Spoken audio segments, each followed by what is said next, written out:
For those of you that do not know me, my name is Geyer. I'm Allison.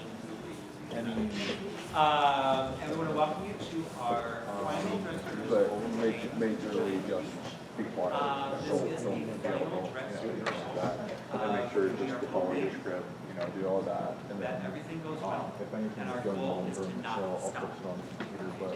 But if something Should be we have so, any questions, any concerns, tonight, please be an audience. Something is fun to laugh. Something makes you cry. If you like it, applaud. If you don't like it, please don't.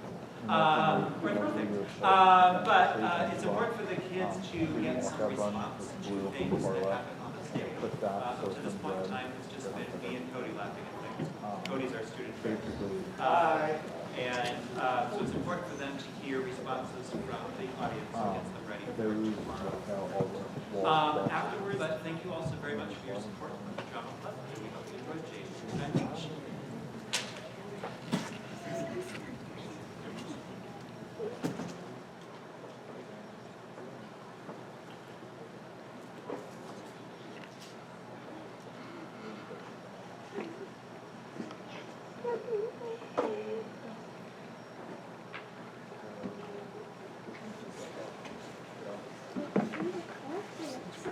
I don't believe it! I just don't believe it! Help! Help somebody! Hurry, Mrs. Trotter! Hurry! Oh, can't we just sit down and rest? Rest? When an escaped rhinoceros is trying to eat us up? But I'm tired! Don't be ridiculous!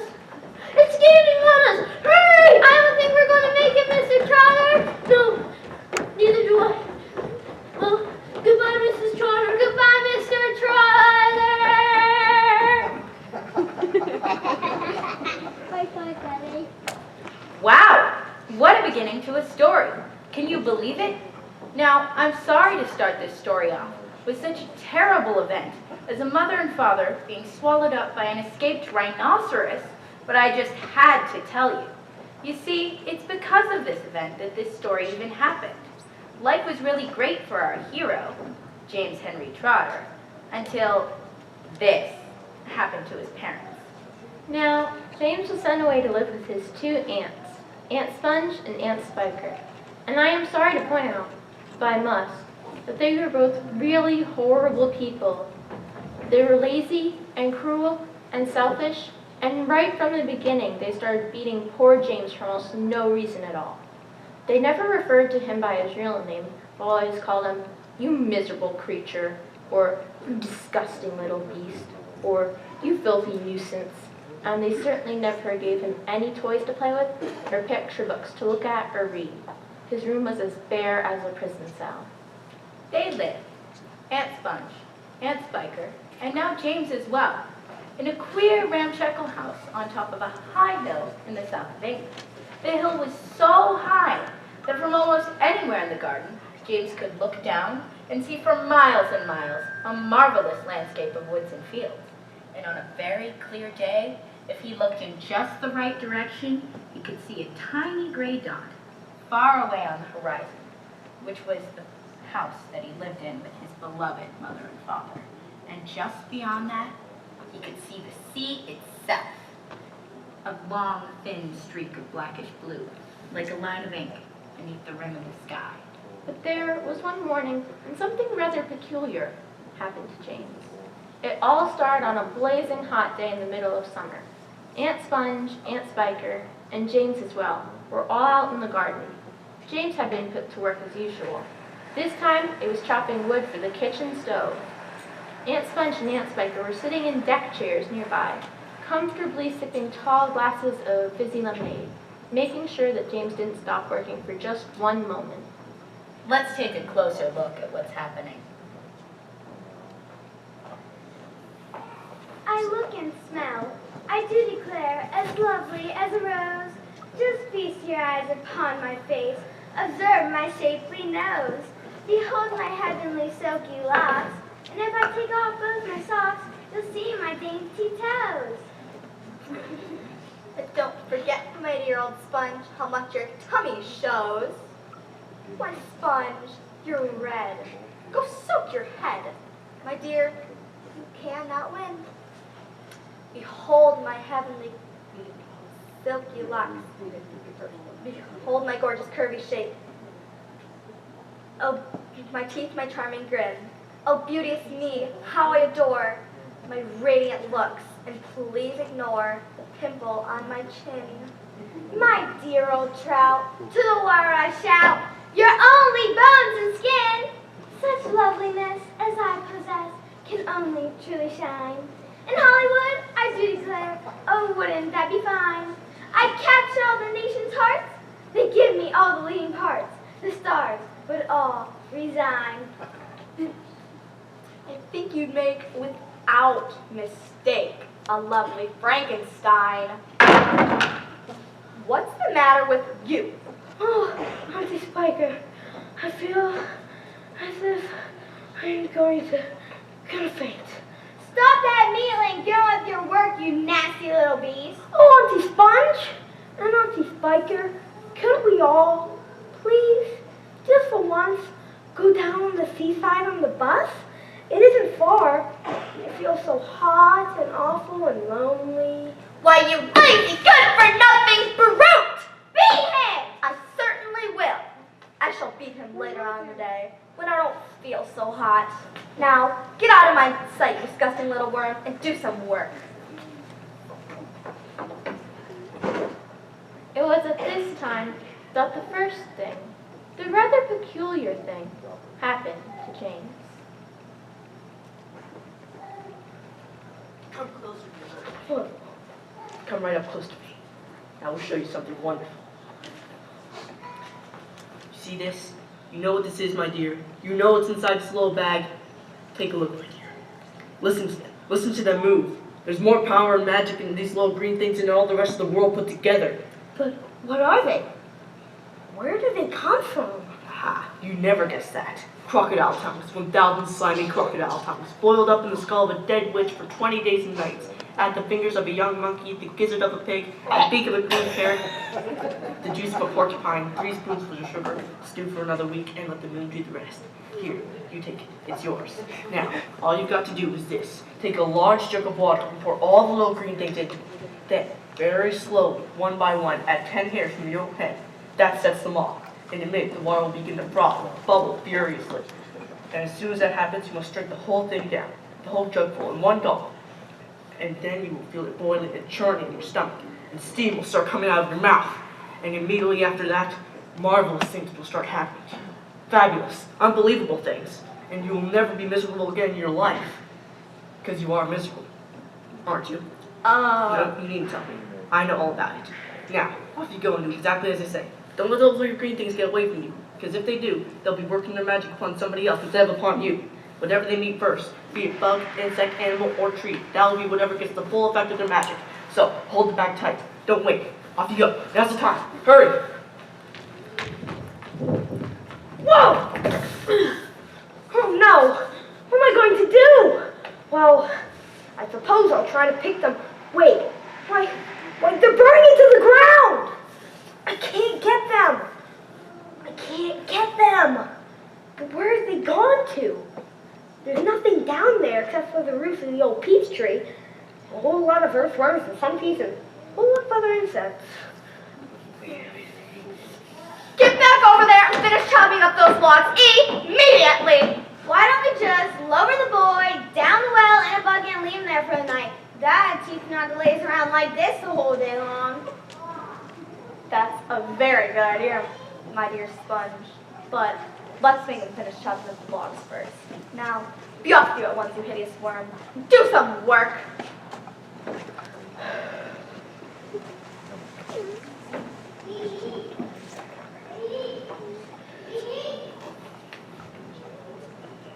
Sponge, come here at once and look at this. At what? A peach, right up there on the highest branch. Can't you see it? You're teasing me, Spiker. You make my mouth go on purpose when there's nothing to put into it. Why, that cheese doesn't have a blossom on it, let alone a peach. There's one in it, out, Sponge. You look for yourself. Very funny, ha ha. Gracious me, there really is a peach up there. Now, it's at this point in our story that James feels something peculiar is about to happen at any moment. Hey, you, come over here at once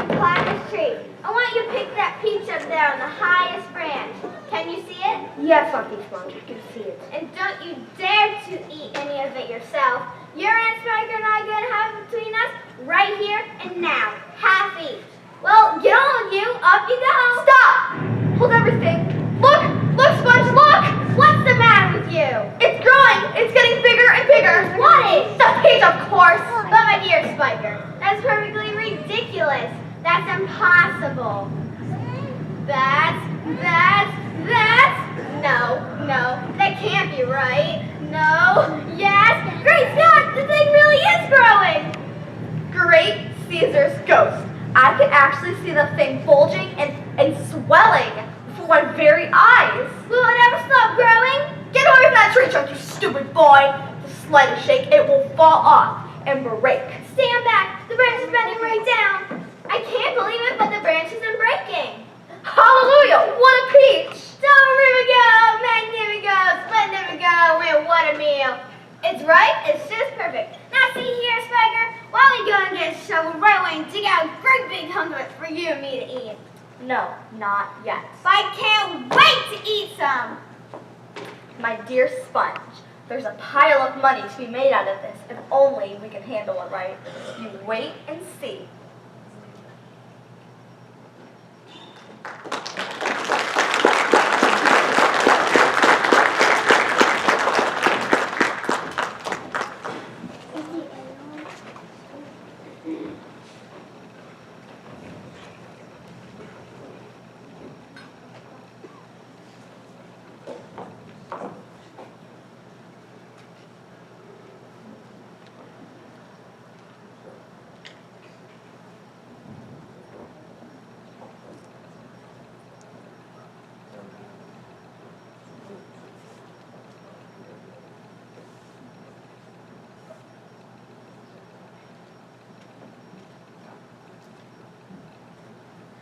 Roll up, only 10 cents to see the giant peach. Half price for children that are 2 weeks old. Don't push, you're all going to get in. Hey, you get back here, you have not paid.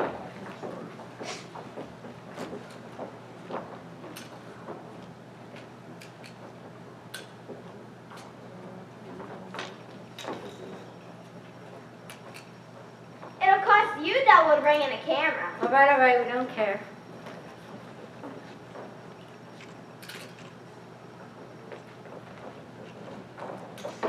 Aren't you glad we put bars on that James window? That disgusting little brute would only get in our way if we let him wander about. Can you believe that he complained that he hasn't met any other children for years and years? What a nerve. Here we are about to become millionaires, and the only thing he can think about is himself. Gee, everybody has gone home. Maybe we should close up for the night, Spiker. Maybe you're right, Sponge. We'll get the brat to clean up the mess out here. He'll probably want something to eat since he hasn't had anything all day. Well, you better not ask. We're too busy to count food. We have to count our money. I better call him and make sure the brat isn't asleep. Great! Brat! Wake up, twerp! We have something for you to do immediately!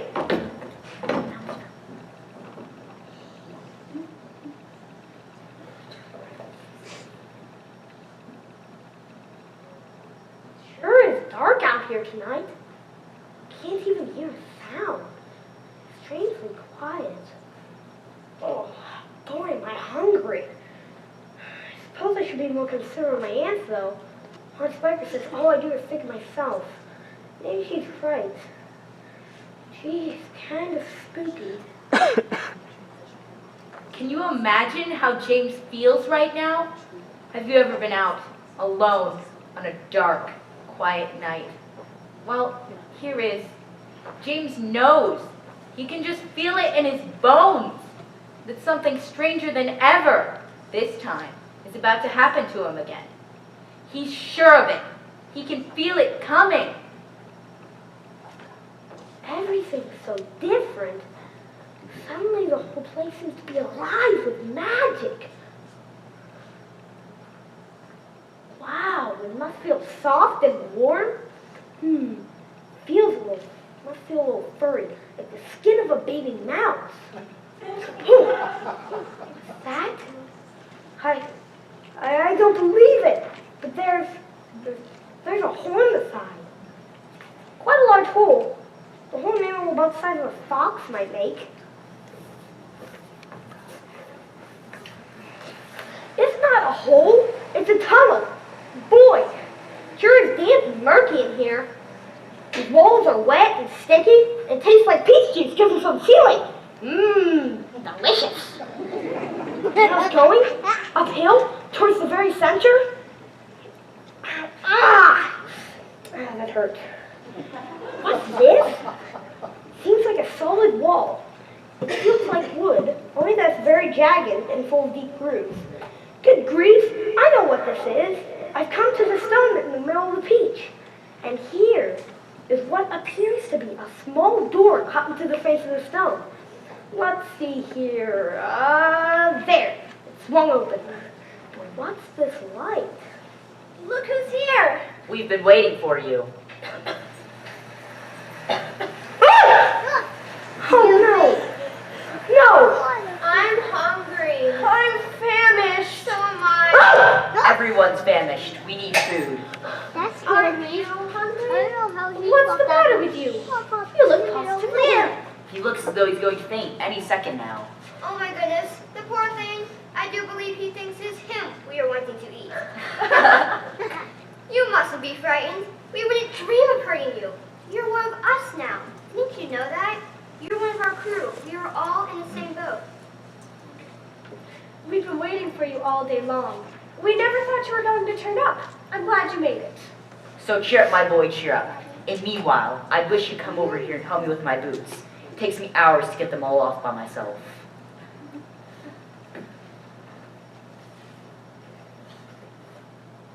Well, you have a lot of boots.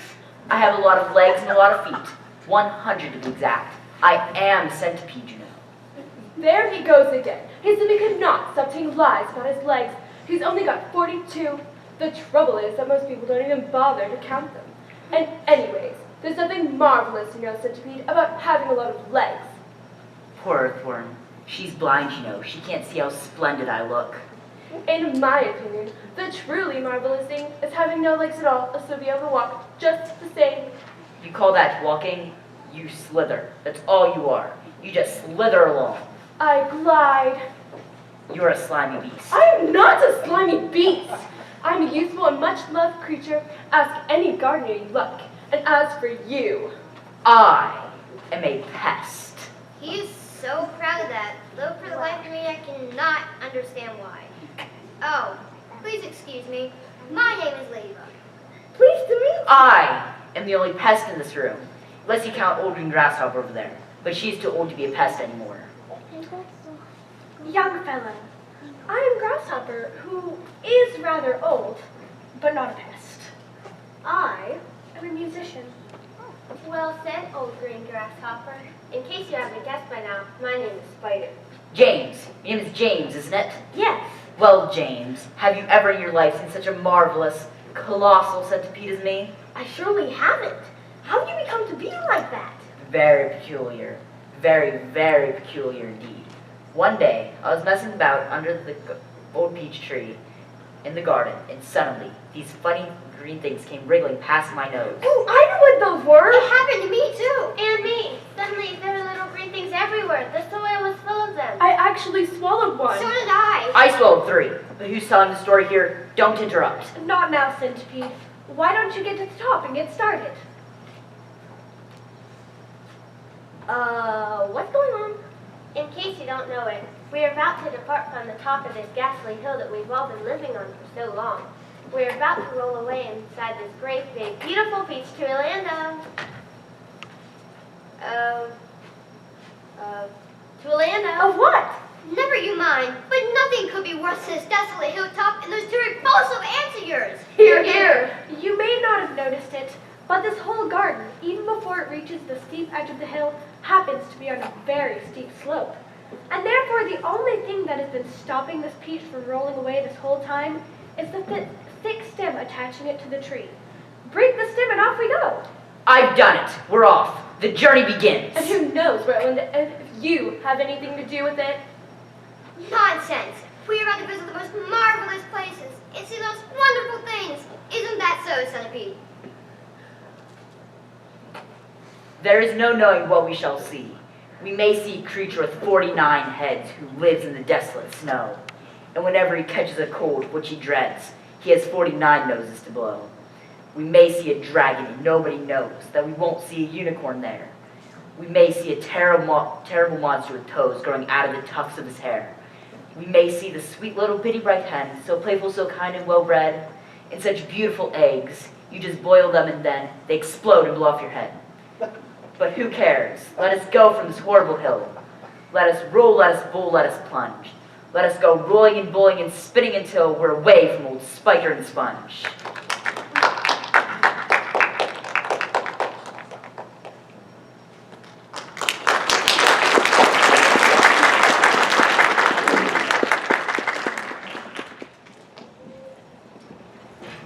Daddy, what's coming next?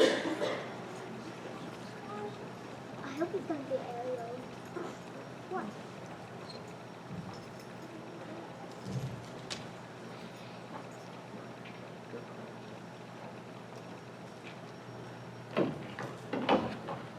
Why do we have to get up so early, Spiker? Why? It's still dark outside. Well, if the early bird catches the worm, then 2 early ants will catch the suckers. That's funny. I don't get it, Spiker. What do you mean? Money. We're out here to make money. Get it, Sponge? Make money. M-O-N-E-Y. We shall make a fortune today. Just look at those people coming up the hill. I wonder what became of that horrid little boy of ours last night.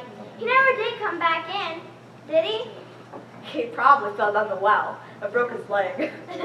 Or neck, maybe. Just wait till I get my hands on him. He'll never want to stay out all night by the time I've finished with him. Good gracious me. What's that awful noise? Spiker, I know this sounds silly, but it looks as if the fence is breaking in the peaches! The peaches! Are you ill, Sponge? Are you? Are you? You must be. Move, Spiker! Out of my way! Shove off, Sponge, me first! No! No! Stay away!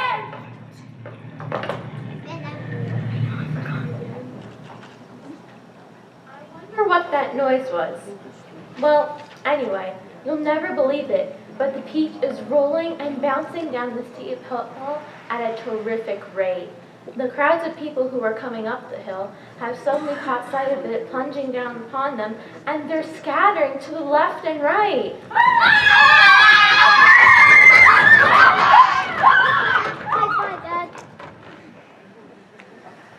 It just flattened a telegraph pole and flattened 2 parked cars. It's rushing madly across about 20 fields, and the pigs and horses, cows, and sheep who have caught sight of it are stampeding madly. Hey, you would scatter too if the giant peach were coming down on you, wouldn't you? Oh dear! It's rolling right through that village! I don't believe it, but it's just crashed through the giant walls of the Wonka Bucket chocolate factory. In fact, now there's a river of warm melted chocolate running through the entire village. Will it ever stop? But why should it? After all, a round object will always keep on rolling, so long as it's on a downhill slope. But wait, there's the sea. Surely the peach and all its occupants aren't going to end up there. But then, what's to stop it? I know James wanted to visit the seaside, but somehow I don't think that's what he had in mind. It's heading for those white towering cliffs that are most famous in the whole of England. They're hundreds of feet high. Below them, the sea is dark, deep, cold, and hungry.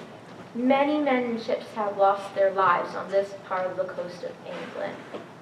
The peach is now 100 yards from the cliff. Now 50, now 20, now 10, now 5. It's gone over! Down, down, down, smack! What a colossal splash! Wow, it sank like a stone.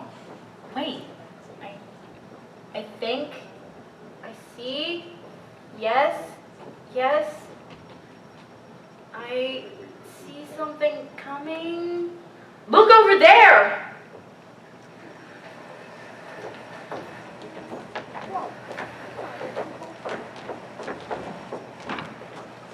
Let's have some light. Yes, light.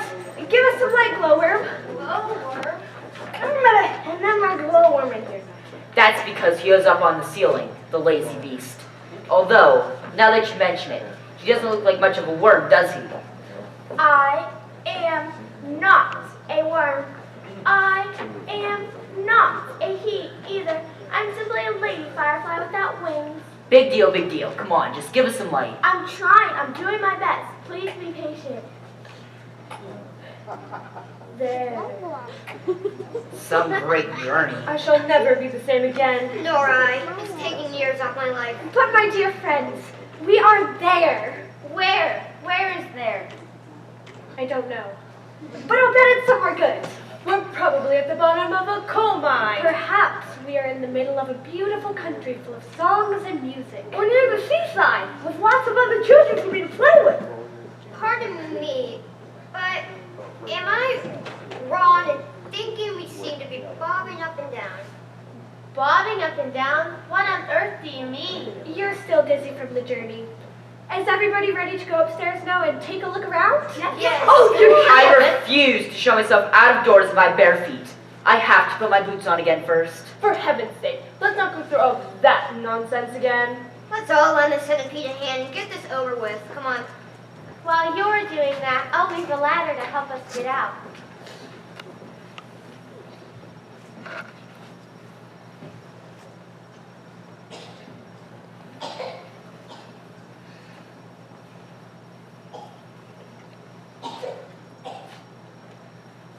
We've done it. Woo-hoo! Let's go. Great. Come on. Oh, come on, Earthworm.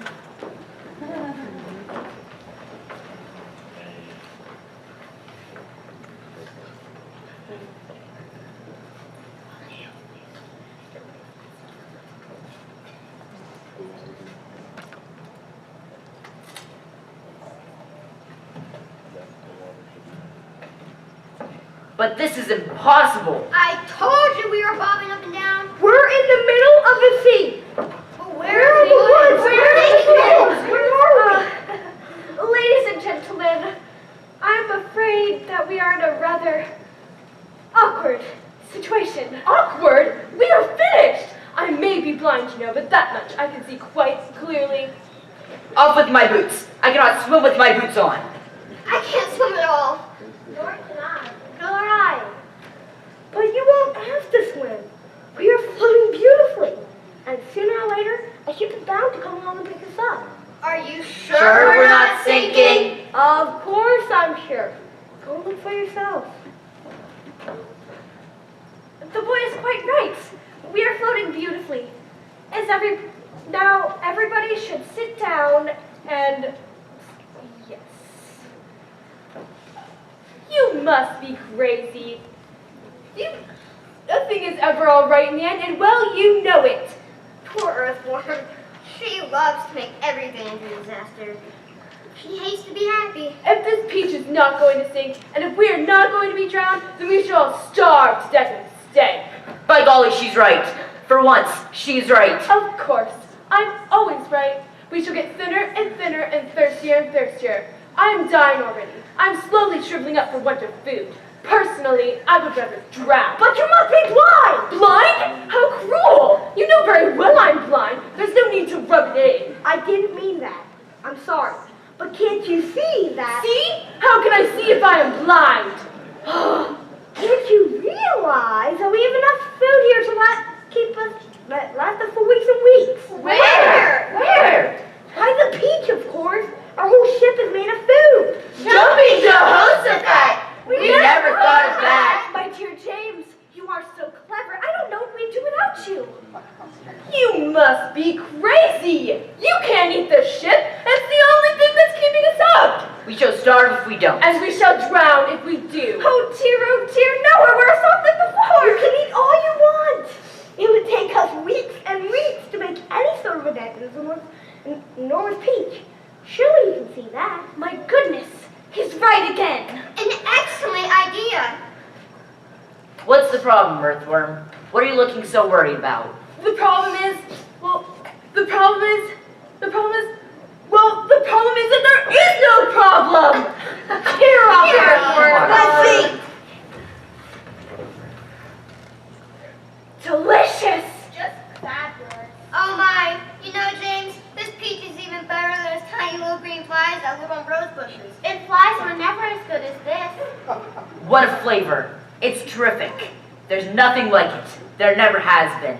And I should know because I have personally tasted all of the finest foods in the world. I've eaten fresh mud burgers by the greatest cooks there are, and scrambled dregs of stink bug eggs and hornet stewed in tar, and pails of snails and lizard tails and beetles by the jar. A beetle is improved by just a splash of vinegar. I'm mad for crispy wasp stings on a piece of buttered toast, and pickled spines of porcupines, and then a gorgeous roast of dragon's flesh. Well, hog not fresh, it costs £1 at most, and comes to you in barrels if you order it by post.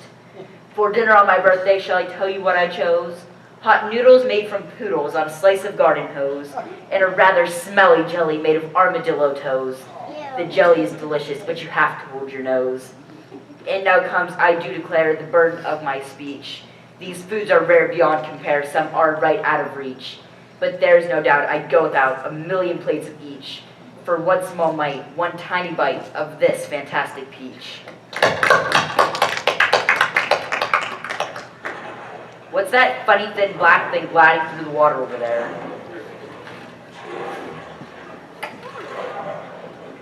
There are 2 of them.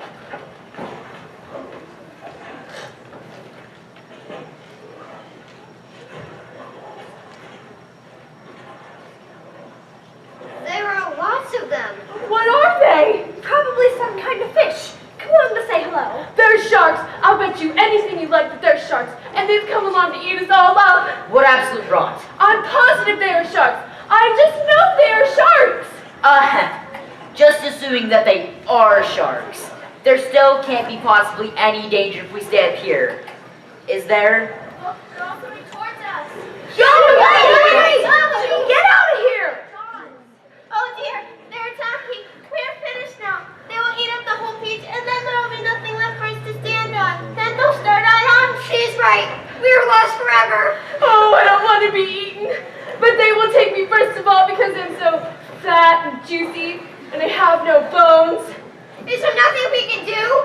Surely you can take a way out of this. Think, James, think. We'll try anything you say. Come on, James. I believe there is something we might be able to try. I'm not saying it'll work. Tell us quickly. We'll try anything you say. Just hurry, hurry, hurry. Be quiet and let the boy speak. Go on, James. Go on. Go on. I'm afraid it's no good.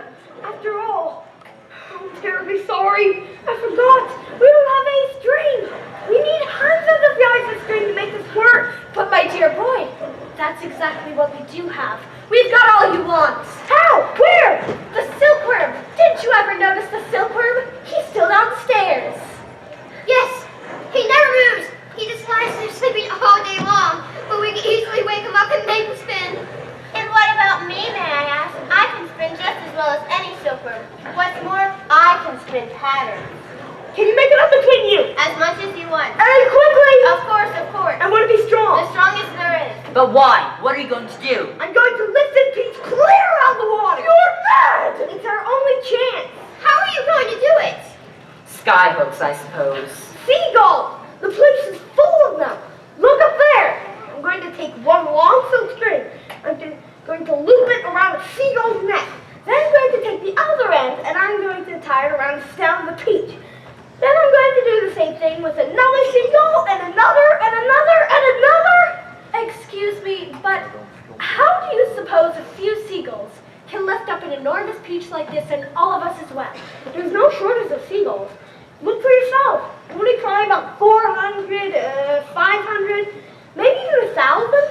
I shall simply go on hooking them to the stem of the peach until we start lifting up. It's like balloons. You give someone enough balloons to hold, really enough, then up they go.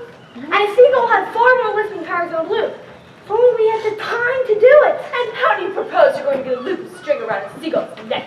I suppose you're just going to fly up there The boy's dotty. Let him finish. Come on, James. How would you do it? Bait! Bait? What sort of bait? With a worm, of course! Seagulls love worms, didn't you know that? And luckily for us, we have the biggest, fattest, juiciest earthworm. You can stop right there. Go on, go on. The seagulls have already spotted her. That's why there are so many of them circling around. But they dare to come down to get her while all of us are standing here. So this is what... Stop! Stop! Stop! Stop! I won't do it. I refuse. My dear Earthworm, you're going to be eaten anyway, so what does it matter whether it's by sharks or by seagulls? I won't do it. I am not going to be pecked to death by a bunch of seagulls. Why don't we hear what the plan is first? I don't give a hoot what the plan is. I will not do it. You'll be a martyr. I shall respect you for the rest of my life. But you won't have to give her life. Now listen to me. This is what we're going to do. Why, it's absolutely brilliant. Oh, I shall be pecked to death. Of course you won't. I will. I know I will. And I won't even be able to see them coming at me because they have no eyes. I won't let them touch you. I promise I won't. But we have to hurry. Look down there. Action station. All hands below deck except Earthworm. Yes, come on, let's go. Let's go. And you, Centipede, get that silkworm to work at once. You too, Spider. Hurry down. Start spinning.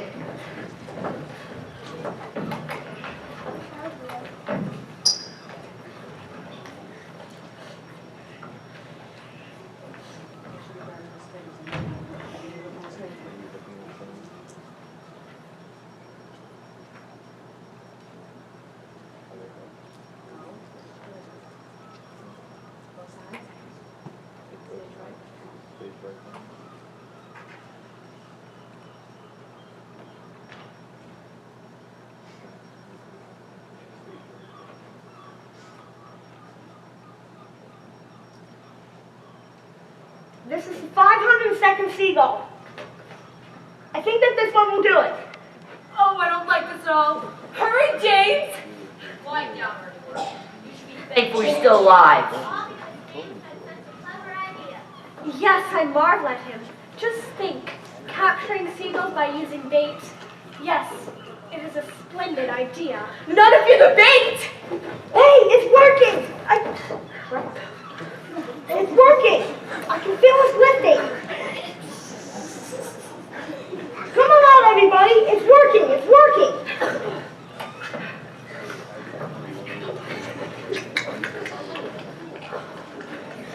Wow, it's beautiful. Is it? Yeah. What a marvelous feeling. And I'm not hurt. You were very brave, Earthworm. Goodbye, sharks. Oh boy, this is the way to travel. Why? You can almost see forever from up here. How can you see? Look! There's a ship below us! It looks like a big one. It's got 3 funnels. You can even see the people on the decks. Let's wave to them. Do you think they can see us?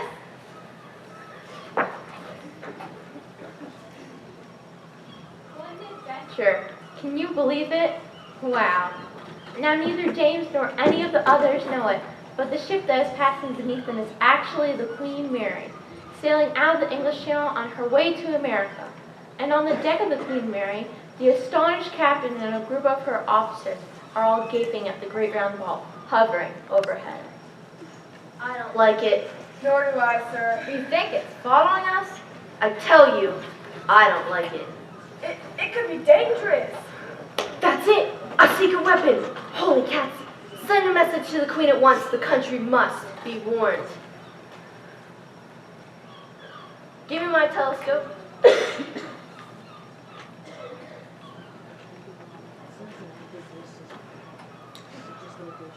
There are birds everywhere.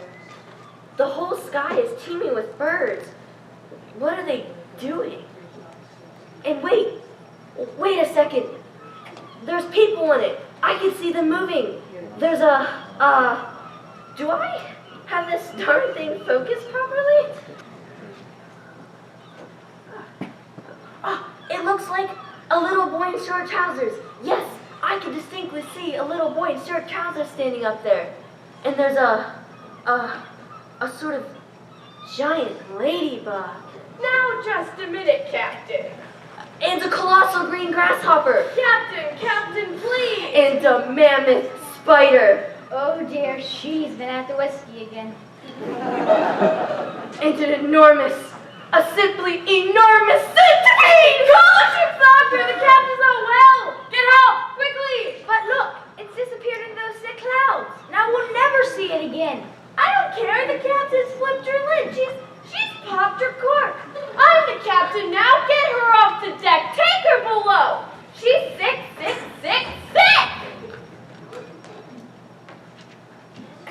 I wonder where we'll finish up this time. Who cares? Seagulls always go back to land sooner or later. Wow! Did you see as if those people on those decks really got excited when they saw us? But then, we did appear a little peculiar. What do you mean, James? Well, what I mean is... What he means is that we all look mighty strange to human beings. And why wouldn't we? After all, they have their ears on the sides of their heads. Doesn't everybody? Where do you suppose I keep my ears? I don't know. Right here. One on each side of my tummy. A nice bowl of soil. And without charging a penny, I gobble up all the nasty little insects that are gobbling up the farmer's crops. I am the farmer's best friend. You know what? I think you're wonderful. It seems that almost everyone around here is loved. How nice this is. Not me. I'm a pest and I'm proud of it. Oh, I'm such a shocking, dreadful pest. Here. But what about you, Spider? Aren't you also much loved in the world? Oh, no. I'm not loved at all, and yet I do nothing but good. All day long I catch flies and mosquitoes in my webs. I am a very decent person. I know you are. It is very unfair the way spiders are treated. Why, only last week your own horrible Aunt Sponge flushed my poor dear father down the drain in the bath. I washed it all up from a corner in the ceiling. It was ghastly. But isn't it unlucky to kill a spider? Of course it is unlucky to kill a spider. And we all saw what happened to your Aunt Sponge after she done that. Bump. And we all felt it, didn't we, as the peach went over her? It was very satisfactory. Will you sing us a song about it, please? And Sponge was terrifically fat, and tremendously flabby at that. Her tummy and waist were as soggy as paste and was worse than the place where she sat. I must do something quickly, she frowned. I must make myself flat, as sleek as a cat. I shall do without dinner to make myself thinner. But along came the peach, oh, the beautiful peach, and made her far thinner than that. Beautiful, Centipede. Now sing one about Aunt Spiker. With pleasure. And Spiker was thin as a wire, as dry as a boat, only drier. She was so long and thin, if you carried her in, you could use her for poking the fire. I must do something quickly, she frowned. I want fat. I want pound upon pound. I must eat lots and lots of marshmallows and chocolates till I start bulging all around. Ah, yes, she announced, I've sworn. I'll alter my figure by dawn. Cried this peach with a snigger, I'll alter your figure, an iron trout on lawn.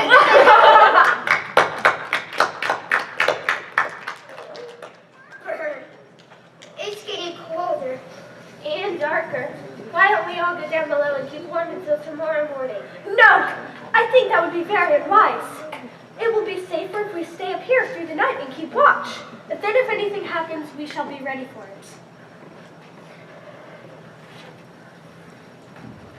Well, I see James Henry Trotter and his companions are crouched close together to keep warm. Little do they know what still lies ahead. Oh dear, it scares even me. Well, anyway, to get on with the story. There's not a sound anywhere. Listen how quiet it is. The giant peach is swaying gently from side to side, swiftly, quietly.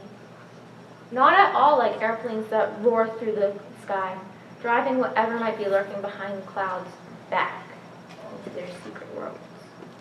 That is why people who travel in planes never see anything.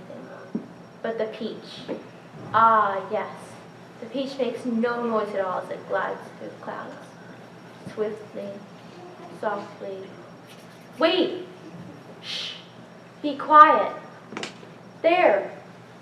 Over there. Do you see them? I think our travelers are about to. Any second now.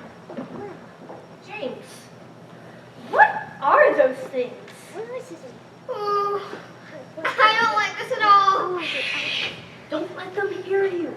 They must be Cloudmen. Cloudmen? Oh dear, oh dear! I'm glad you can't scream. Or I would probably scream. I hope they don't turn around and see us. But what are they doing? It seems as if they're grabbing handfuls of cloud, rolling them in their fingers, and turning them into large white marbles. Then they shoot pile of marbles. They must be absolutely mad. There's nothing to be frightened of here. Listen, they're singing something, and they're shoveling the marble-like things down the cloud into space. Down they go, hail and snow, freezes and sneezes and nozzles blow blow. Hailstones! It's hailstones, and now they're showering them down into the world below. They must be practicing for the winter. That's ridiculous. This is summertime. There's no hailstones in summertime. I don't believe it. For heaven's sake, Centipede, don't make so much noise. Those imbeciles couldn't hear anything. You watch. Idiots! Blunderheads, halfwits! What are you doing over there, dummies? Now you dirty lonesome pests! I'm not frightened of them! Idiots! Idiots! Look out! Halfwits! Quick! Let's fire! Look out! Shoot them! Ow! Ow! Stop! Stop! Stop! Quick! Down! Tower will be wiped out!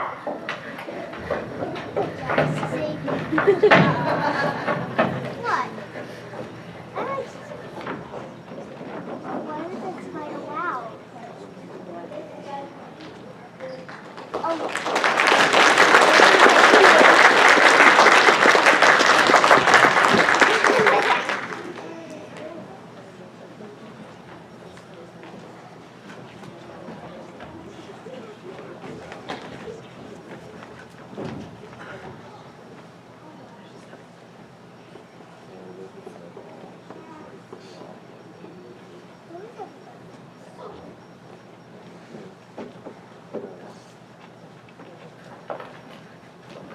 Ugh, I'm a wreck.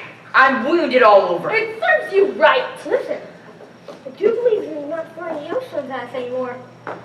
We've left them behind? The seagulls must have pulled us away out of danger. Hooray, let's go up and see. Wait a minute.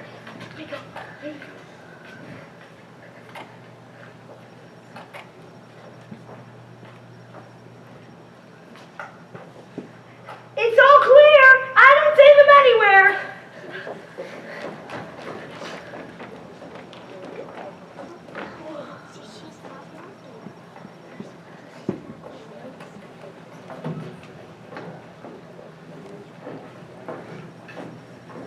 How fast we are going all of a sudden.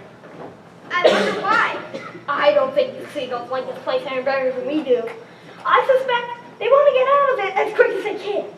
They got a bad fright out of the hailstone throwing experience we just had. Yes, faster and faster fly the seagulls, skimming across the sky at a tremendous pace with the peach trailing out behind them. And during the night, our travelers catch glimpses of cloudmen, and all of them ghostly white in the moonlight, working their sinister magic in the world below.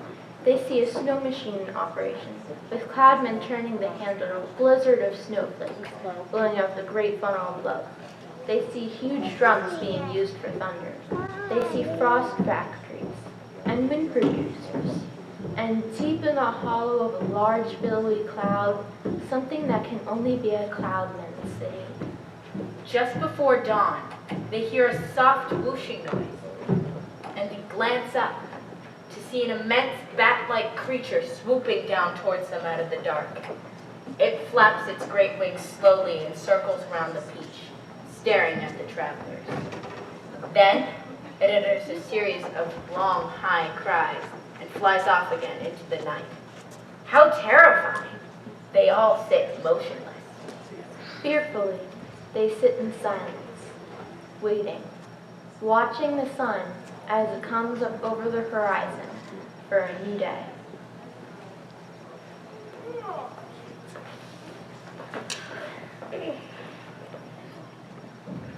Look at that. There's land below. Hey, he's right. Yes. Yes. It looks like streets and houses. But how enormous it all is.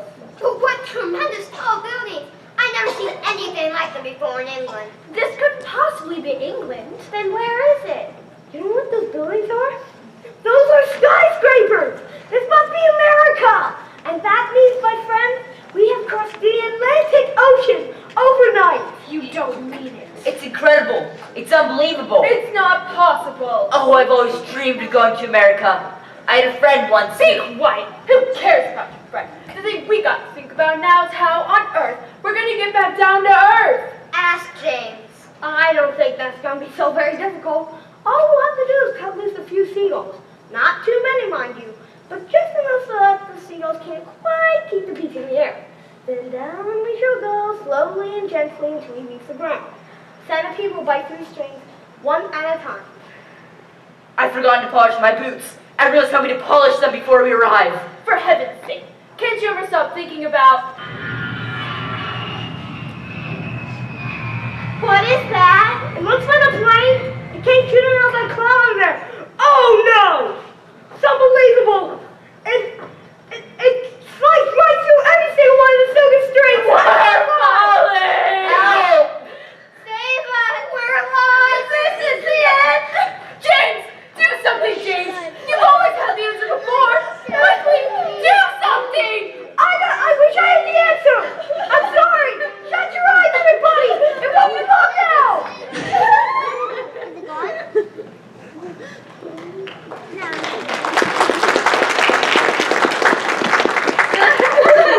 Oh, goodbye, everybody. Goodbye, Ladybug. Goodbye, Earthworm. I'm sorry we picked on you, even though you were blind as a bat. Centipede! Oh, Centipede-Adazia. Well, never mind. Goodbye, Centipede. I'm positive you weren't all bad. Well done!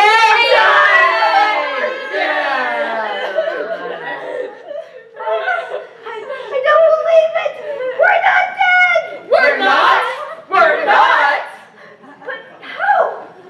I know you may not be able to believe it, but I think we have landed on the needle of the Empire State Building. You're kidding. How will we ever get down? Don't worry. They'll get us down. James, why are all those people hanging out of windows cheering us? And all those people down there on the streets are just waving madly. Maybe they think we're heroes. You know what? I think you may be right. They think we're heroes. James was right. Everyone on the beach is now considered a hero, especially James. They were all brought down in 5 minutes and escorted to the steps of City Hall, where the mayor made a speech of welcome. While he was doing this, 100 steeplejacks, armed with ropes and ladders and pulleys, swarmed up to the top of the Empire State Building, lifted up the peach, and lowered it to the ground. The mayor decided that there just had to be a ticker tape parade for these wonderful visitors. So a procession was formed, and in the leading car, which was an enormous open limousine, sat James and all his friends.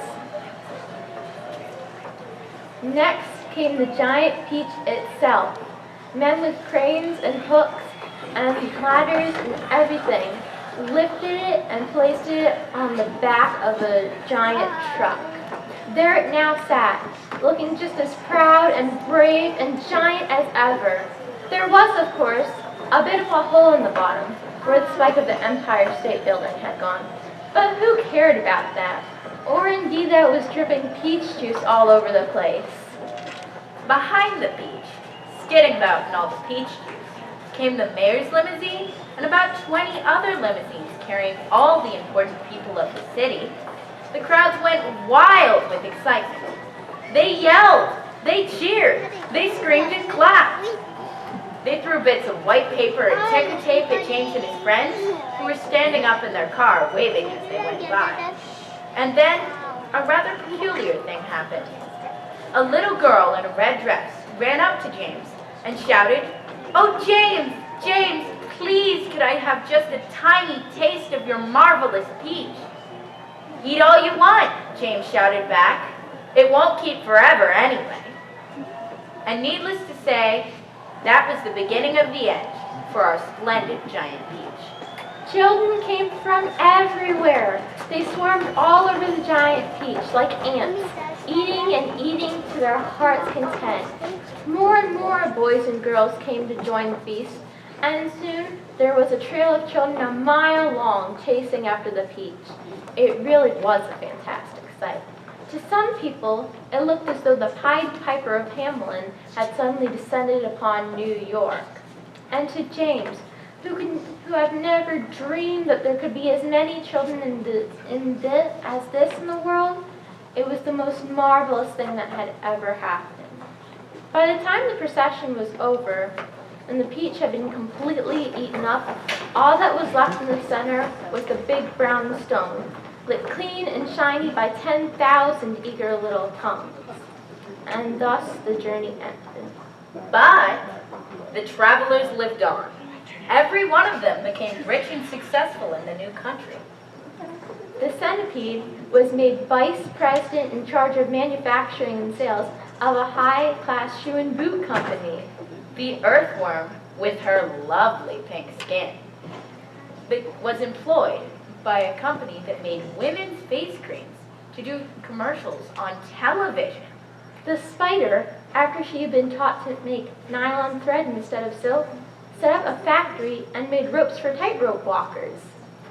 The Glow-worm became the light inside the torch of the Statue of Liberty and saved a grateful city a huge electricity bill every year.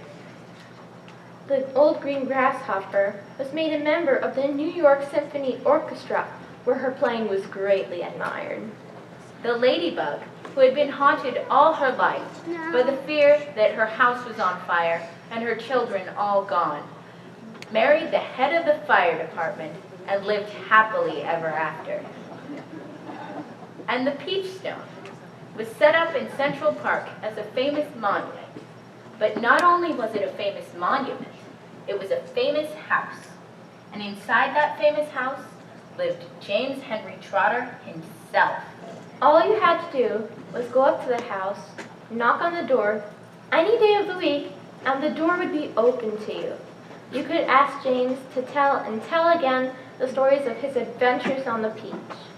In fact, James thought it might be nice if he sat down and wrote it as a story so everyone would know about his adventures. So he did. And that is what you have just seen.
Right.